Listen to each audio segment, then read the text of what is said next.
Bem-vindo ao Unisalesiano Araçatuba, o centro universitário que há 50 anos tem se dedicado a formar profissionais de excelência com base nos valores salesianos. Com presença em mais de 134 países, o Unisalesiano é uma instituição de ensino global que forma cidadãos aptos a atuar em um mundo cada vez mais conectado e diverso. Com 21 cursos de graduação, o Unisalesiano oferece uma formação completa. Centro Universitário Unisalesiano Araçatuba.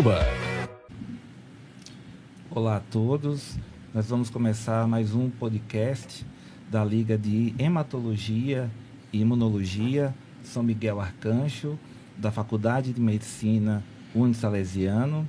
Eu sou o Dr. Volney Barreto, médico hematologista, professor aqui da faculdade, e nós vamos falar hoje, parafraseando a doutora Vânia Hungria, da doença mais importante do mundo, que nós vamos falar do mieloma múltiplo, que é um câncer que acomete a medula óssea por uma proteína clonal, gerando problemas tanto de anemia, como no problema no rim e lesões ósseas. Temos o prazer aqui de receber, a gente já agradece de início, o Joelísio Fraga, é o fundador da Associação Joelísio Fraga de Mieloma Múltiplo.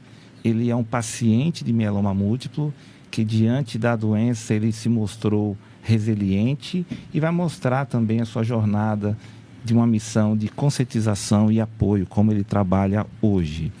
Para nos ajudar aqui durante esse podcast, eu terei a presença dos alunos Pedro Henrique, ligante, o da aluna Lara Diogo, também ligante, e também receber a Maria Linhares, que é uma aluna nossa, de iniciação científica, no qual nós trabalhamos essa temática da navegação no mieloma múltiplo, trazer também para vocês, além da realidade do paciente com mieloma, dados regionais, informações técnicas e os desafios que nós temos hoje na nossa região, tanto quanto o diagnóstico e tratamento dos pacientes com mieloma.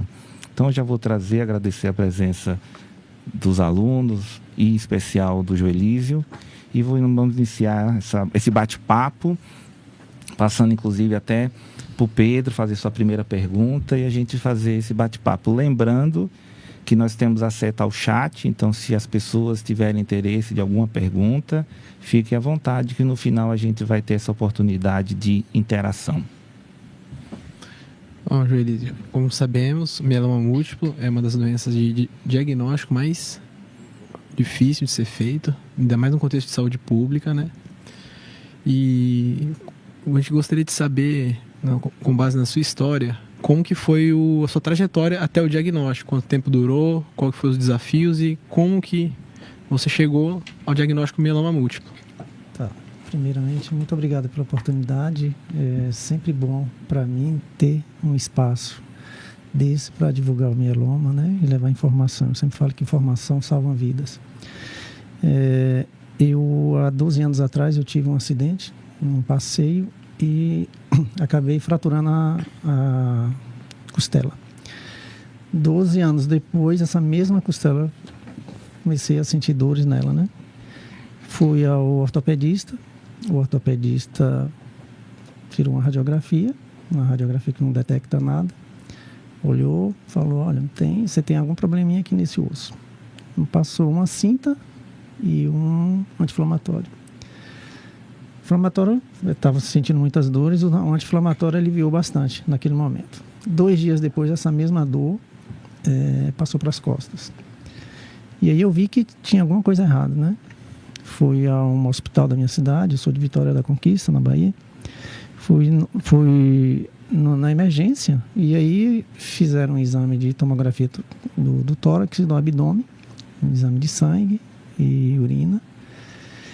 E no final do dia, o médico que estava na emergência me trouxe as imagens e falou assim, olha, você tem algumas coisas aqui que eu não sei o que é, né? Você vai no clínico médico e investiga isso aqui. E eu, muito tranquilo, sempre fui muito tranquilo, eu peguei essas imagens e falei, tem alguma coisa errada aqui, e fui diretamente no oncologista, né? Procurei na época uma amiga minha que para me encaixe em um oncologista aí que estou precisando ver isso aqui. O oncologista olhou, me pediu dois exames que é o eletroforese e o mielograma, né? Que é a biópsia da medula. E aí ele fechou o diagnóstico quando eu recebi esses exames.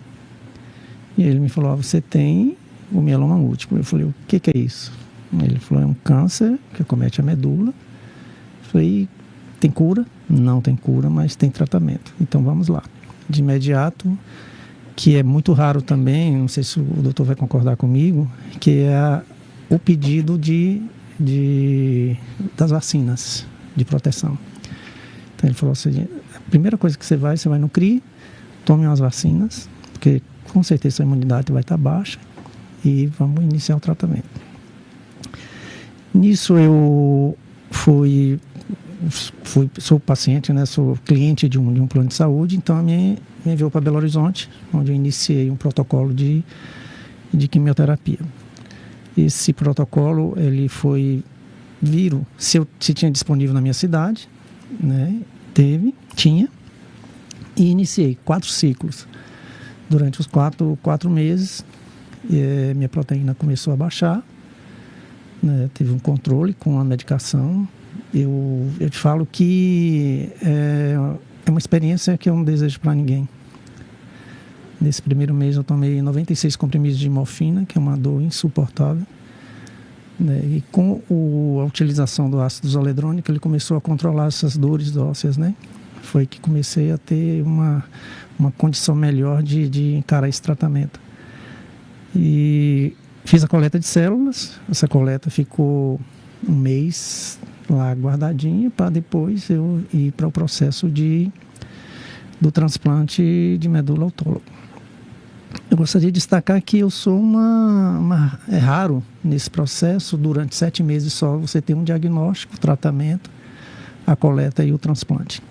Né? Então, eu sou, a porcentagem de pacientes na minha situação é muito raro, né? Que hoje são diagnosticados 7.600 pacientes no Brasil, e sendo que 30% desses pacientes vêm saber que tem mieloma, né, com 30% é 1 ano, 30% desses pacientes vêm saber que tem um mieloma com 1 ano e 1 ano e 2 meses depois.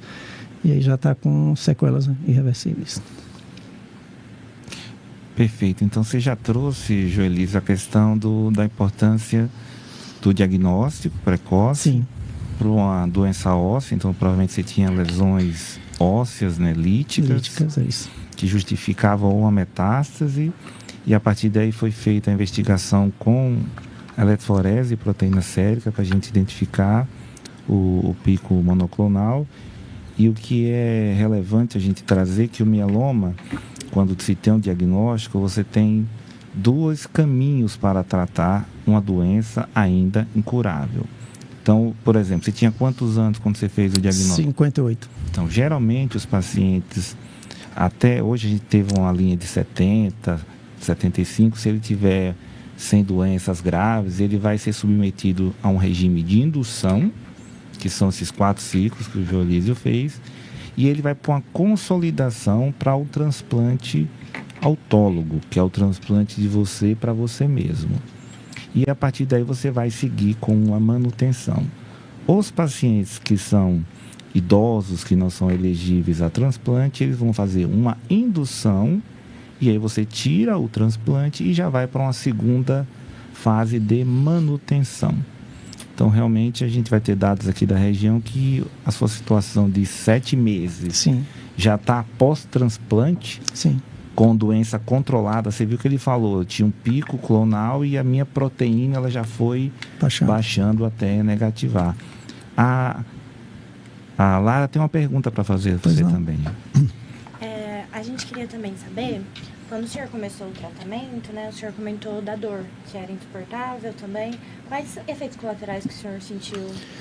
Eu tive o privilégio de não ter tantas reações como a queixa de alguns pacientes, né?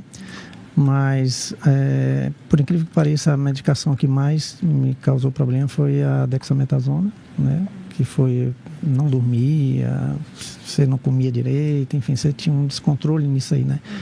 Mas as medicações nessa faixa de tratamento, nessa época de tratamento, as reações em mim foram poucas, né? Isso me ajudou bastante. Por incrível que pareça, nem a morfina eu tive reação, né? Só para complementar, você fala a dexametasona, realmente o corticoide, a gente fala, né, vocês alunos, que é uma excelente medicação, mas tem muito efeito colateral. Sim. E olha que interessante, hoje a evolução do mieloma múltiplo vai se chegar, Joelísio, a situação que a gente não vai precisar mais usar o corticoide. Amém. Justamente pela possibilidade de você ter outras terapias eficazes, porque o corticoide ele é linfotóxico, ele destrói o plasmócito em altas doses, só que aí são doses muito altas, não é aquela dose que a gente usa para uma rinite. Não, são 10 comprimidos nada de vez. E no idoso, inclusive, alguns protocolos já estão tirando o corticoide, porque o idoso, se ele, vocês estão vendo aí um perfil físico fit, que a gente fala, um status performance bom, imagina aquele idoso frágil conseguir tolerar. E a gente sempre fala para os alunos, Joelis, a questão da empatia, né? Da importância da gente entender a dor do outro. Queria saber como é que foi a sua questão do seu apoio familiar, a sua rede de apoio, tanto no, se você puder separar, né? No diagnóstico, no transplante, que é aí você pode explicar um pouco como é que a internação, ficar aqueles dias, trazer para a gente. O meu pai faleceu de câncer. E infelizmente a minha família sofreu muito, né, com isso. E quando eu fui diagnosticado, eu protelei bastante, né, para que minha família não soubesse. Quando não teve jeito mais, quando eu tive que ir para Belo Horizonte, eu tive que falar, eu vou ficar não sei quanto tempo em Belo Horizonte, aí eu tive que falar e pedir para eles que me deixassem sozinho. Não por egoísmo, mas por proteção à família, né? Então todo o meu processo eu fiz só. Eu fui para Belo Horizonte, fiz o transplante sozinho, tudo sozinho. E isso, não, como eu repito, não foi por egoísmo, porque por saber que às vezes a família atrapalha um pouquinho, né? Não é excesso de cuidado, né? E como eu sou tranquilo e o resto da minha família não é, eu tinha certeza que eles iam sofrer muito mais do que eu. Então, por proteção, eu acabei tendo esse equilíbrio de assumir a doença sozinho. Entendi. E no transplante, conta um pouco pra gente, você interna, fica isolado, como é que é a coleta das células, eles querem saber. Tá, a coleta de células você passa por uma máquina de aféres, né? Então, eu tive a escolha, tinha duas opções, ou catéter ou diretamente da veia. E aí eu perguntei à enfermeira, qual a sugestão? Ela me falou assim, olha, se você aguentar ficar 6 horas sem se mexer, o recomendado é pela veia. Porque o cateter pode acontecer que você tenha alguma infecção. E como eu não ia ficar internado, né, se eu tivesse que, né, após a coleta eu ficasse internado, o cateter era muito bem-vindo. Resultado, eu fiquei 6 horas sem mexer, né? Eu coloco uma saída, passa por uma máquina, muito interessante. Essa máquina, ela separa a parte ruim, né, que as células ruins, vai numa bolsinha, que é as suas células que você vai receber no transplante. Fiquei 6h30 sem mexer. Então, saía de um braço, passava por essa máquina e voltava o sangue ruim, entre aspas, né, para o outro braço. E um mês depois eu fui, né, me ligaram para que o meu transplante estava agendado. E aí eu fui para o hospital, eu fiz lá em Belo Horizonte, no grupo Oncoclínicas. Fiz uma bateria de exames também, muito exame. Eu lembro que foram 62 exames de laboratório que eu tive que fazer, né, para estar apto. A pessoa que me acompanhou, que não era da minha família, mas era obrigada eu ter que levar, eu tive que contratar uma enfermeira que ficou comigo, teve que fazer o exame do Covid. E nós ficamos isolados, fiquei 22 dias. Né? É interessante que onde eu fiquei, ele tem um sistema fechado, né? Mudança de ar de 2 em 2 horas. O profissional que entra, ele aciona, né, através da palma. Se tiver alguma sujeira, a porta não abre. Então esse ar que está dentro não sai e o ar que está fora não entra. É um frio danado. 2 em 2 horas esse ar troca. E aí De imediato, eu comecei a tomar o Melphalano. Esse é mau, viu? Eu vou te dizer. Esse Melphalano, de tudo que eu tomei, esse foi o mais terrível. Porque ele mata todas as suas células. Sua imunidade vai a zero, enfim, você fica muito mal.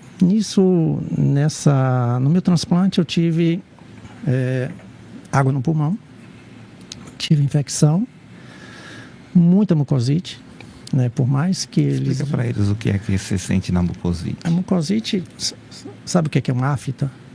Pronto, uma afta, é aquela afta ampliada, né? Que vem por aqui e tudo, né? Bem explicado? Bem, você não consegue comer. Não, você não consegue comer, você não consegue beber, arde tudo.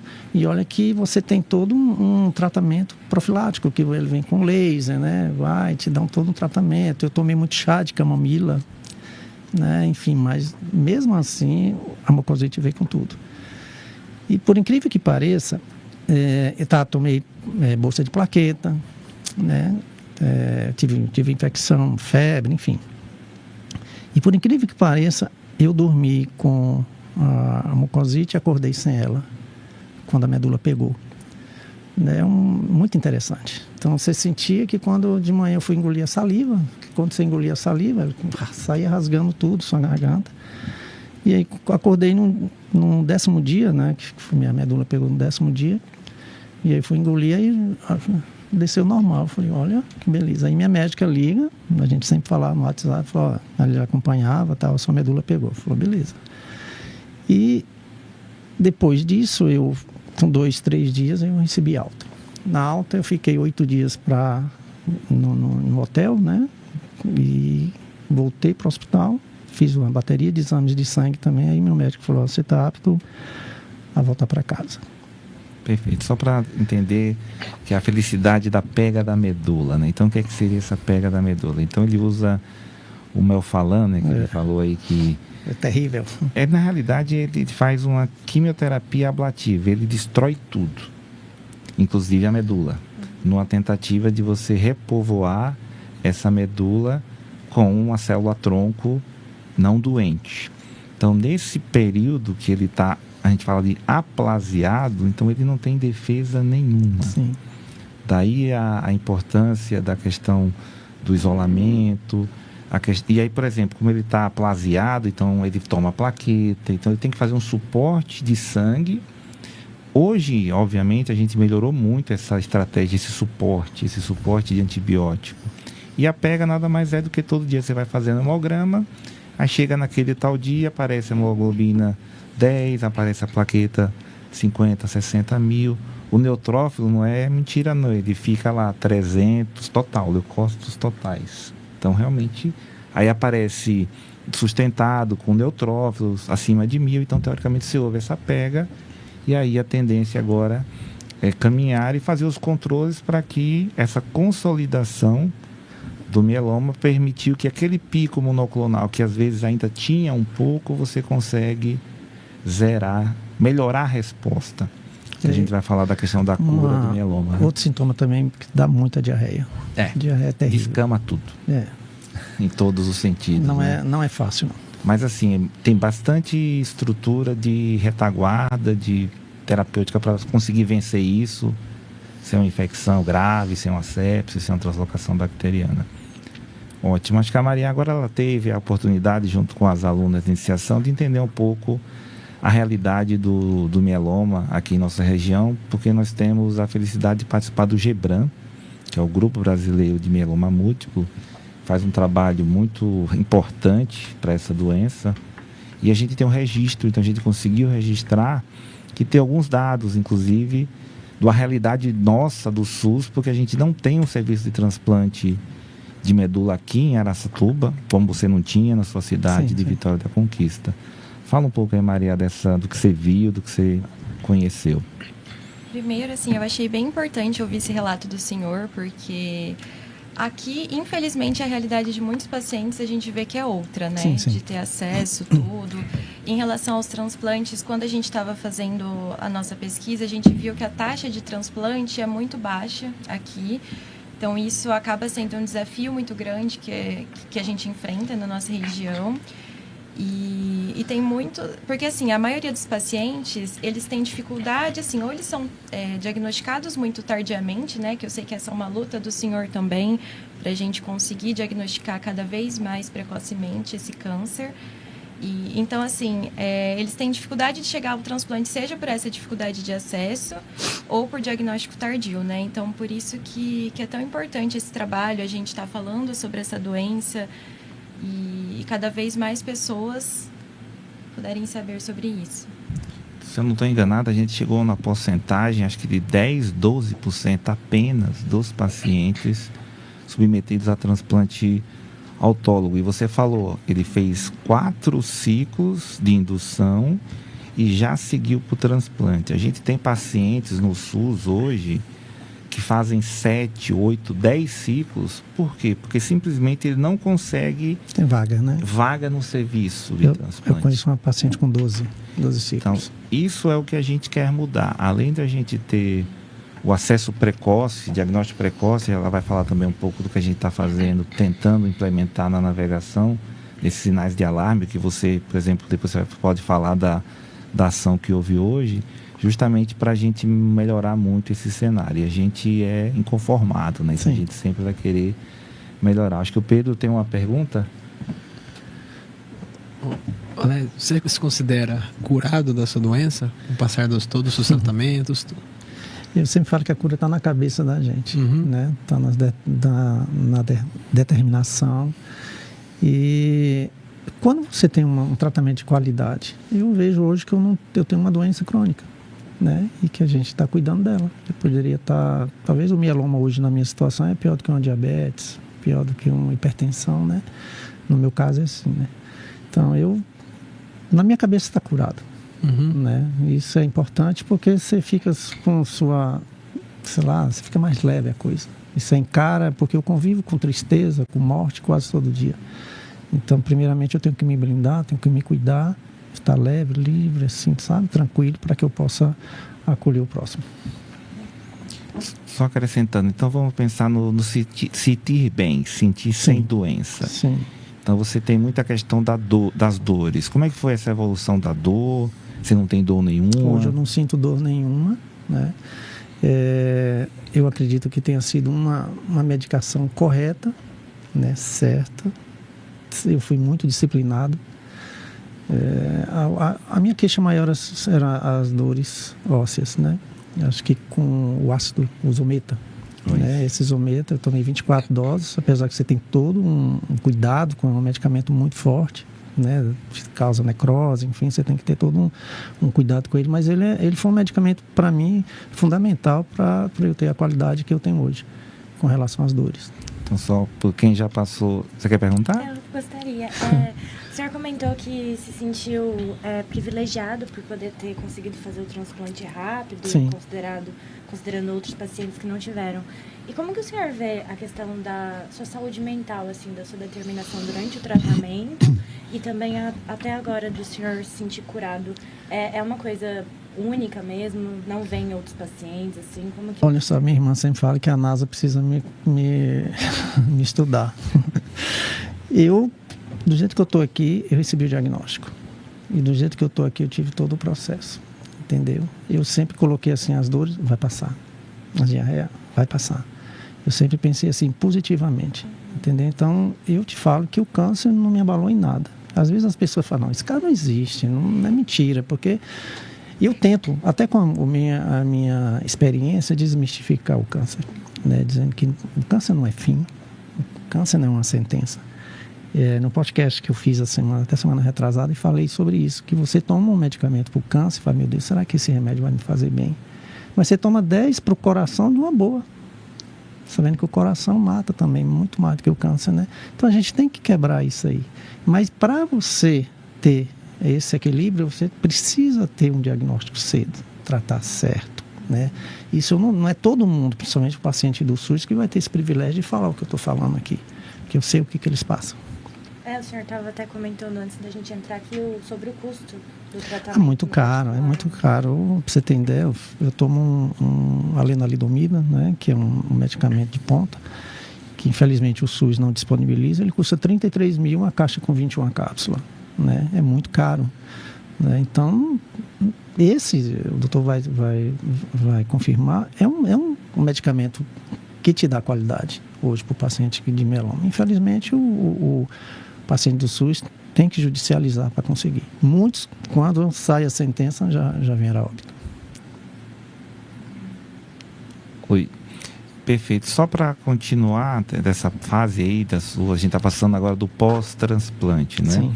Então você falou que você toma um remédio que é a lenalidomida, que é um tratamento de manutenção. Sim. Aí eu queria que você explicasse como é que você toma, ou seja, é um remédio crônico, né? Sim. Então você falou, você toma 30 dias, 21, explica 21 como é que é a sua rotina. Toma 21, descansa 7. Porque ele é muito tóxico. Eu sempre falo que é um medicamento que te adoece. Ele traz... Pra você ter uma ideia, eu tomei a vacina da herpes, o Zometa e a lenalidomida. 3 bombas eu tomei. O que me causou uma pneumonia. Fiquei 10 dias na UTI. O meu PCR estava 465. Enquanto que nessa semana tivemos 2 pacientes, que um estava com 30, o outro com 20, causou sepsis e veio a óbito. O meu foi 465. O meu médico falou assim, não acredito, tirou a cópia lá do meu exame, guardou e falou, não acredito isso que era um milagre. Mas isso, as consequências que você tem é da medicação que você toma. O mieloma está lá dormindo, bonitinho, quietinho, mas para ele dormir, você tem que tomar esses medicamentos que te adoecem, te causam muito mais problema. Então, você não está livre de problema, né? Tem o mieloma que é um problema e a medicação também te causa esses problemas. Só 2 pontos até para deixar esclarecimento, né? Então, esses medicamentos de uso contínuo, eles costumam, você pode até ter um efeito adverso maior, tipo assim, muita diarreia, mas geralmente é no começo. Depois de um tempo, esses efeitos vão diminuindo. Então, quando ele fala no Zometa, na verdade é um inibidor de osteólise. Então, ele vai pegar e vai ensinar o osteoblasto a fazer osso. Então, você refaz a massa óssea. Então, isso é um tratamento em paralelo com o mieloma. Então, da mesma forma que você mata o plasmócito clonal, você consegue, com essa terapia alternativa, refazer osso e evitar as fraturas. Então, isso é muito interessante. E lembrar que, como é que é o D+, conta pra gente, D+100 do transplante, é uma coisa que te chamou a atenção, o que quer dizer isso? O D é 100 dias após o transplante, né? Nossa, você entrou num convento. Porque você tá lá, você renasceu, você tá com a imunidade baixa. Primeira coisa que, quando você sai, a nutricionista, a médica te orienta, nada de animal, nada de planta, nada de criança. E aí, como eu moro na Bahia, aí a nutricionista falou, e nada de água de coco. Eu falei, mas como assim? Aí o coco tá aberto e tal, lá você tem que quebrar, não, nada. Então é muito rígido, então é um sofrimento também lá, é um convento, né? Você entra lá, você se isola e tem pacientes, que o senhor vai concordar comigo, tem pacientes que você inicia as vacinas com 3 meses e outros com 6. Né? Eu iniciei com 3 e hoje, graças a Deus, já estou vacinado de tudo, não tem mais nada aqui, né, para vacinar, mas o D100 não é fácil não. É que a Libertadores, só para vocês entenderem que fala em vacina o tempo todo, que literalmente se refaz o calendário vacinal. Você perdeu toda a sua memória medular, né? Você perdeu toda a sua memória. Então, você faz o calendário vacinal como se fosse o recém-nascido. Você refaz. É mesmo que você chega, tanto que você não pode ter contato com a criança, você chega, o médico fala assim, entrega o paciente para a família e fala, isso aqui é uma criança, ele está zeradinho aí, entendeu? Então você tem que ter cuidado, pensa que é uma criança, cuidado na alimentação, enfim. Mas aí, com 100 dias, né, doutor, a gente já começa, mas não é fácil não. Então a gente vai trazer agora um dado, José, até para você falar da sua jornada, a questão você fala um pouco de acesso às terapias, acho que a gente vai depois falar um pouco mais, mas o que evoluiu o tratamento do mieloma múltiplo, né? A gente chama dessas terapias-alvo, dessas terapias direcionadas aos linfócitos T, que a gente já teve até um podcast aqui falando do CAR-T. Obviamente que a gente sempre pensa que a doença não volte, mas assim, quando ela volta, a gente tem estratégias. Como é que você está vendo isso? Você fala um pouco até da associação sua, tem uma quantidade grande de pacientes com mieloma que você segue. Como é que está isso tanto pode falar de saúde suplementar quanto do SUS? Olha, é uma esperança o Carticel, né? Uma esperança. A gente está contando aí e a gente fica feliz porque o mieloma, ele, por ser o segundo câncer hematológico que mais acomete pacientes, infelizmente ainda não tem esse conhecimento, mas é o que mais tem investimento em pesquisa, em medicamento. Isso nos dá uma esperança. Um podcast que eu fiz com uma hematologista, ela falou que hoje existe há 10 anos atrás, não se trata mais do mieloma como se trata hoje. Então, isso lhe dá uma esperança, né? Tanto que provavelmente tudo indica que não vai ter mais transplante de medula, né? Isso aí já está quase caminhando para isso, né? E eu acredito que a cura está vindo logo. Mas existe por parte do paciente uma ansiedade, né? Essa ansiedade que chega logo. Isso também atrapalha muito o tratamento dele. Então a gente tem esse trabalho de calma, tudo no seu momento, né? Vamos para cada passo. Mas eu vejo sempre muito otimismo, né? Com tudo que tem aí. Perfeito.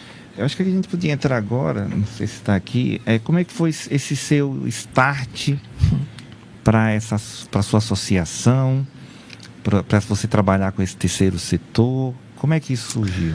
Nossa, foi impressionante, porque quando eu fui diagnosticado, eu comecei a pesquisar sobre o mieloma, né? Vi a complexidade e eu vi um relato de um paciente do Pará sobre dores. Eu nem estava sentindo tanta dor, nem imaginava que eu ia sentir essa dor que ele comentava. E eu falei, não, eu tenho que fazer alguma coisa, né? Eu tenho que mostrar, divulgar, apresentar essa doença. A primeira coisa que eu fiz foi um outdoor na minha cidade.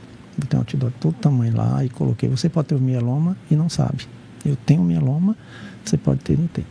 Nisso, começou a aparecer as pessoas conhecidas. O que é isso? O que é isso? E eu tinha um endereço lá da página. Minha página, acho que tinha 2 ou 5 pessoas só, né? Eu estava começando. Eu só estipulando, postando só coisas do meu processo. E acho que parece que estava tudo traçado, doutor. Que quando eu fui fazer o primeiro exame com o ortopedista, que eu peguei a radiografia lá, não viu nada, eu tirei a foto desse cara. Tirei, parece que estava começando, parece que estava adivinhando que a partir dali eu ia começar uma história. Nisso, as pessoas começaram a perguntar o que era o mieloma, E aí me procurou o quê? Os curiosos e pacientes. O que você está sentindo? Eu estou sentindo isso e tal. E começou a aparecer tanta gente. Eu falei, meu Deus do céu, e agora? O que eu faço? Primeira coisa que eu fiz foi fiz um grupo de WhatsApp de pacientes. Hoje é o maior grupo de pacientes do WhatsApp é o nosso, né? Nós temos bastante, 430 pessoas no grupo. E durante isso eu comecei a colocar através desse outdoor, as pessoas começaram a aparecer, né? Com curiosidade. Nisso eu fui orientado o seguinte: como é que eu podia ajudar esses pacientes? E um colega meu, que eu fui representante propagandista do laboratório, ele falou assim, Joeliso, laboratório nenhum ajuda paciente, pessoa física. Bota uma ONG, faz um negócio, uma associação, que talvez você consiga até ajudar esses pacientes. Foi daí que surgiu. Aí eu fiz, meu Deus do céu, 8 meses para sair a documentação. Porque, infelizmente, o governo te faz tudo para você não fazer nada, sabe? É muita burocracia. E aí eu comecei enquanto estava lá a documentação, eu comecei a fazer esse trabalho de divulgar. Hoje nós temos uma rede para resumir, né? Hoje nós temos uma rede de pacientes. Nós atendemos do Brasil todo, em todos os aspectos, porque o paciente hoje, o pobre, eu vou ser bem claro aqui, passa fome, porque ele é limitado, ele não consegue trabalhar. Então, tem muitos pacientes aquele que produz hoje para comer hoje, não tem como. Nós mandamos um dinheiro para comprar, porque lá no norte, lá naquela região do Pará, Rondônia, lá falta até dipirona. Lá não tem nada. E aí eu sempre falo que vocês aqui nessa região, vocês são privilegiados, vocês têm tudo aqui.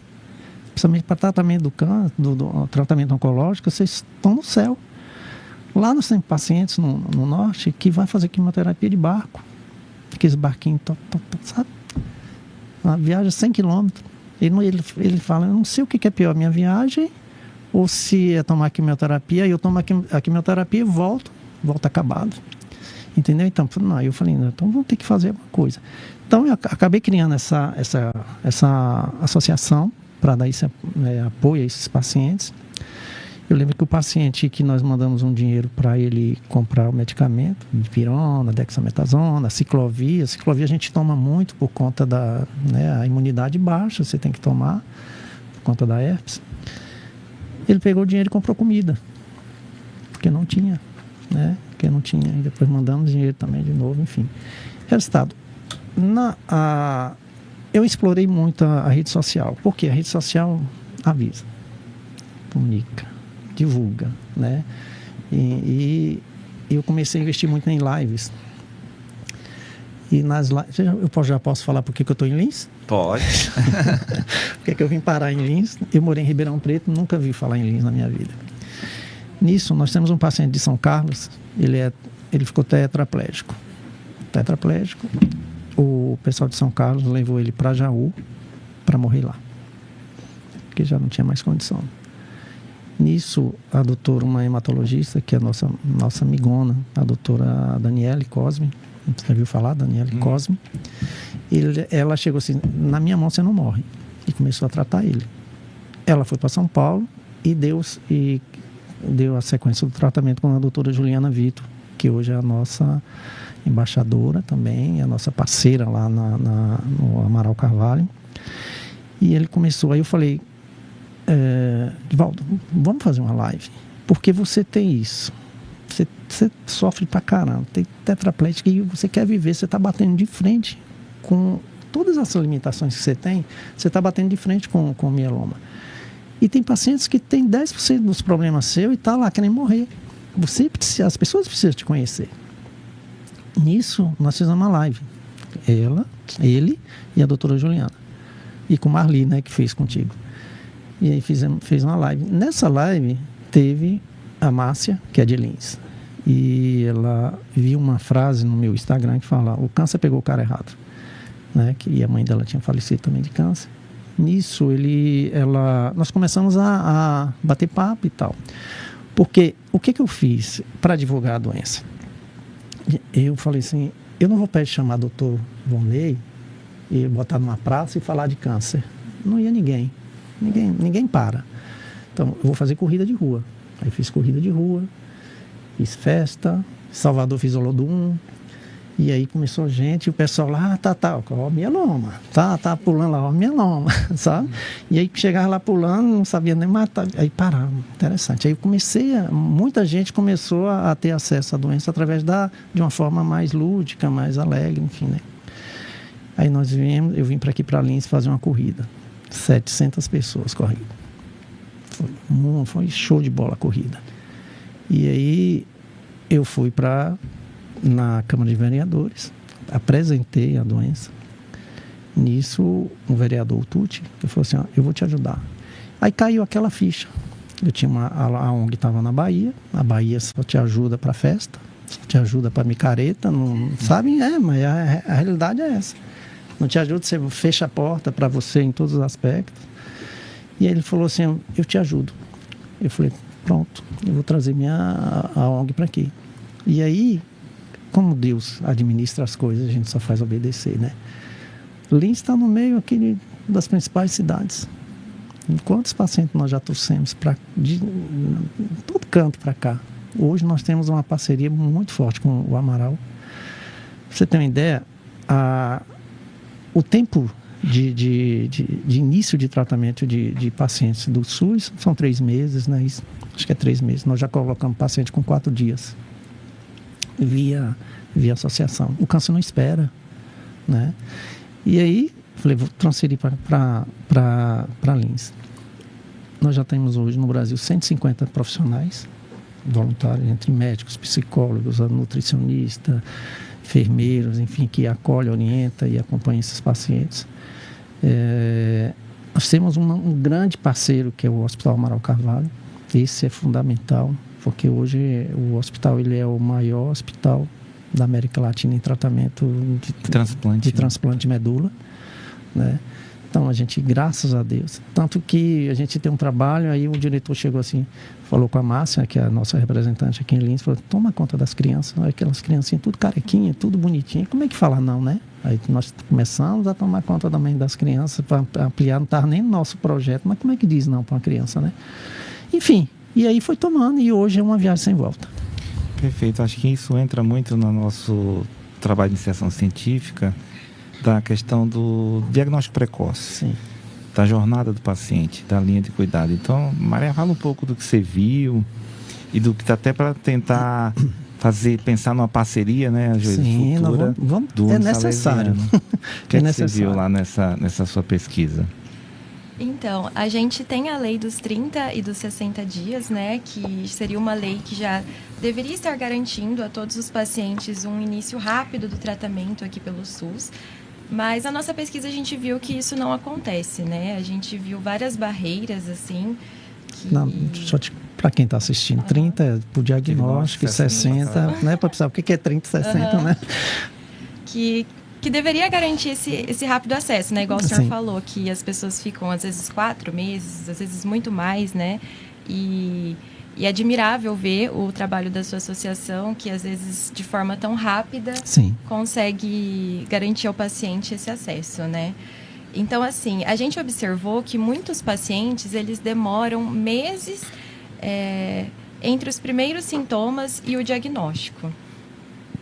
Por isso que aqui na região, o que a gente estava desenvolvendo, né? O nosso trabalho, a gente pensou em iniciar um programa de navegação. O Dr. Volney, ele vai continuar trabalhando para que isso seja implementado aqui, e com foco em rastrear os chamados red flags, né? Sim. Então, assim, os médicos, o senhor contou, né, que o senhor passou por um ortopedista, que foi difícil esse diagnóstico, e muitas vezes, o que acontece com esse paciente do mieloma, né? Ele vai rodando de médico em médico, às vezes, porque são sinais inespecíficos, né? Então, às vezes, o médico da atenção básica pega uma anemia, começa a dar ferro para o paciente, às vezes nem é uma anemia ferropriva, e fica nessa, né? O paciente fica ali meio perdido dentro da rede, e por isso que a navegação, eu vou até pedir para o Dr. Volney explicar um pouco melhor o que seria, né, o papel da enfermeira navegadora, como a gente quer implementar isso. Mas isso seria, o nosso objetivo, né, com isso, a gente construir um fluxograma para esses médicos da atenção já pensarem assim, um paciente com esse sintoma, um paciente com alteração na função renal, isso já seria, tem vários sintomas, vários sinais que já seriam red flags, e esse paciente já deveria ser encaminhado da forma correta para ter o segmento, e a enfermeira navegadora seria um pilar importantíssimo nisso, né? Então, o nosso objetivo com esse trabalho, o objetivo do Dr. Volney, vai ser justamente de acelerar o diagnóstico e encaminhar, a gente consiga encaminhar rapidamente esses pacientes. Que maravilha, hein? Perfeito. Então, a gente está com esse sonho de implementar a navegação oncológica, que inclusive faz parte da Política Nacional de Câncer, e a gente com a parceria aqui com a faculdade nos dando apoio com os alunos. Então, nós vamos pensar em pilotar em mama, e a gente conseguiu colocar o mieloma múltiplo, que é a doença mais importante do mundo, como disse a doutora Vânia Hungria. E o que a gente está pensando na fase delas, né, que agora elas vão entrar no internato, é um fluxograma de alta suspeição, pensando em portas de entrada. Então, qual seriam os médicos ou os profissionais que podem estar diante de uma suspeita de mieloma múltiplo? Então, a gente fez isso baseado na literatura, usando muito dados também do NICE, que é o sistema do Reino Unido. Então, basicamente, alguns sinais e sintomas, seja da anemia, seja da doença renal, seja da dor óssea. E a gente vai acabar caindo na ação que você hoje presenciei lá em Lins, que é um exame barato, que é a eletroforese de proteína sérica. Que muitas vezes o colega viaja, faz um monte de coisa. Eu já peguei pacientes, inclusive, que fez PET-CT, que é um exame que custa mais de R$5.000 e não tem uma eletroforese de proteína sérica. que eu estava até comentando, que para o mieloma, a gente tem essa facilidade, infelizmente, para outros cânceres do sangue a gente não tem, que é uma triagem. Sim. Da mesma forma que você viu o PSA para uma triagem para o câncer de próstata, a gente tem isso para o mieloma. Sim. Então, isso para a gente é muito relevante. Nós estamos aqui tentando melhorar para não ter esse dissabor de chegar um paciente, que até os alunos atenderam faz umas 2, 3 semanas, eu estava mostrando para você, 4 meses, dor óssea, já uso de morfina, e ninguém tinha pedido um eletroforese de proteína sérica. A gente não quer que isso aconteça. Isso é um problema grave. Mas isso é um desafio, faz parte da capacitação. E aí a nossa faculdade hoje, a gente tem essas possibilidades de a gente estar desde a atenção primária até dentro do hospital terciário, que é a Santa Casa de Araçatuba, que é o hospital escola. Ô doutor, eu vou dar só estava procurando aqui até que achei, vou dar um dado para você que está pesquisando. Ó, são 7.600 casos de mielomas todo ano. 29% dos pacientes levaram mais de um ano para receber o diagnóstico. 37% dos pacientes passaram por vários médicos. 20% dos pacientes tiveram diagnóstico inconclusivo. 44% dos pacientes tiveram dificuldade para receber o diagnóstico. Você vê como é complicado. É real, né? É real. Eu acho que é uma das doenças que o paciente mais vai passando e fica ali perdido e esse diagnóstico vai se postergando, né? E a doença avançando. Então... E também sabe o que é o pior? Sofrimento demais. Sim. É muita dor, entendeu? É muita dor. Isso aqui que a gente tem que mudar essa realidade. Que minha cabeça não para, né? Eu falei, o que eu posso fazer para a gente fazer uma ação para que seja também piloto. Nós fizemos agora, nós estamos fazendo nós estamos fazendo desde o início do mês passado, hoje o doutor acompanhou a gente. É o primeiro mutirão no mundo. Ninguém nunca fez isso, que é mutirão da eletroforese. Um exame de eletroforese hoje custa R$7 no SUS. R$40, R$25, R$30 na média, né, de laboratório particular. R$7. R$7. O cara deixa de gastar 7 e gasta milhões e milhões no tratamento. Né? Então, e além do gasto, você evita desse paciente morrer, sofrer, né? Porque não é fácil. Eu estava falando para o doutor que é uma das doenças que mais sofre o paciente, judia, né? Que judia mesmo, não tem dó, ela é impiedosa. Mas que como você está aí hoje, né, sem dor, então isso é uma vitória, né? É uma vitória, e por isso que eu tenho uma gratidão a Deus por isso que eu tenho dele. Fala assim, você vai sentir tudo, você vai sentir dor, pneumonia, tudo de ruim, para você conhecer de perto o que o próximo sente. É isso que aconteceu comigo, isso aí. A gente conversa bastante também na nossa disciplina do IESC também, né, que é a Interação em Saúde na Comunidade, sobre como a gente trata a queixa e não a causa. Sim. Então, a gente estava até conversando antes que, igual o senhor falou, né, por causa de um exame de R$7 que não é pedido, depois gasta milhões. Acho que isso é um problema geral nas doenças crônicas, que a gente não diagnostica cedo, não começa a tratar cedo e acaba tendo que tratar as complicações, e não a doença na sua forma mais branda, né? Então, acho que esse trabalho que eles estão fazendo no fluxograma vai ser de incrível sucesso. Se Deus quiser. Eu não sei se você vai conseguir ver se tem alguma pergunta no chat, que nós já estamos indo pro nosso final. Só falou aqui que o ser humano maravilhoso só foi elogio para mim. Aqui. Que bom. Com certeza, a senhora é uma inspiração para muitas pessoas que te acompanham, né? É muito bom quando a gente tem alguém que conta a sua história e o senhor, igual a sua irmã fala, uma pessoa ímpar, assim, uma serenidade. E torcendo que vocês 3 sejam hematologistas. Mas não faz oncologia paliativa. Faz qualquer coisa. E o Joelísio trouxe essa proposta, assim, é uma associação bastante séria, né? Então, quando você fala que ele faz uma parceria com o Hospital Amaral Carvalho, sim, que é em Jaú, né? Para quem não conhece. E eu falei das nossas necessidades aqui na oncologia, do que a gente precisa melhorar, e ele se mostrou parceiro para nos ajudar, e a contrapartida também da Universidade do Salesiano, a gente vai colocar isso para frente, conversar com o Poleto, com o André, que a gente tem algumas linhas científicas, porque a gente quer mudar a nossa realidade. Eu acho que a faculdade nos dá essa oportunidade, como estamos aqui por conta dela. Então, tem mais alguma questão? Se vocês quiserem alguma pergunta, então a gente podemos encerrar, né? Agradecer a quem esteve acompanhando essa 1 hora desse podcast, ao Joelísio, que seja o primeiro passo, né, para muitas coisas que virão aí. Sim, Deus então quiser. A associação está à disposição. Aquilo que eu lhe falei, a gente tem que somar, né? Se vocês precisam de paciente, nós temos. Né? Então, enfim, nós estamos aí, vamos como meta salvar vidas. Obrigado a todos. Até uma próxima.